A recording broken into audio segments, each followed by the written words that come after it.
อาหารหลักก็คือต้มมีป่านนั้นหน้าตายังดีกินต้มมีทุกมื้อทุกวันเงินบ่มีพอซื้อมา2 ห่อ 3,000ชีวิตนักศึกษานั้นต้องกดกันใช้จ่ายอดโอนพ่อแม่ทุกชนเพิ่นยังทนหาเงินส่งให้ลูกมาเรียนอยู่มหาลัยกำลังใจพ่อแม่เพียบพร้อมอดทนค้าขายเหงื่ออาบไหลเพียงใดแม่โยมนั่งขายผักชีหอมป้อมเพื่อถนอมอยากให้ลูกเฮียนสมองต้มดีทำเฮียนดีบ่เป็นห้องขายดอกเพื่อนฝูงหลายคนเว้ายอผมสิงอคือเส้นยำไอ้น้องหอพักสามัคคีร่วมกันสร้างทำตั้งใจศึกษาเรียนทำบ่เคยสร้างทำเรื่องเล่าบ่ดี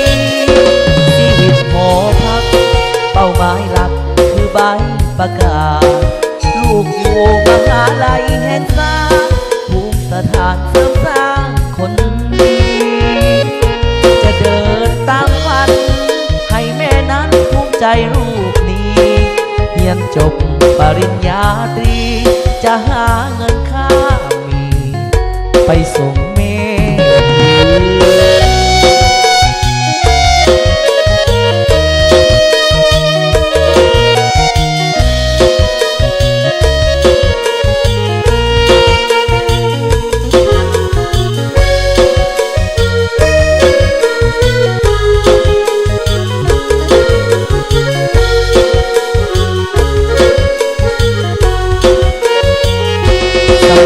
ต้องมีทำเฮียนดีบ่เป็นห้องขายดอกเพื่อนฝูงหลายคนเว้ายอผมสิงอคือเส้นยำไอ้น้องหอพักสามัคคีร่วมกันสร้างทำตั้งใจศึกษาเรียนทำบ่เคยสร้างทำเรื่องเล่าบ่ดีชีวิตหอพักเป้าหมายหลักคือใบประกาศลูกอยู่มหาลัยแห่งชาติภูมิสถานเสริมสร้างคนดี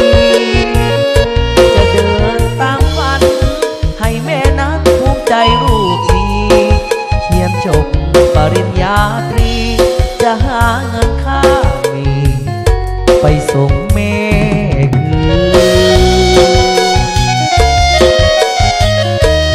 อภิเษกมอบให้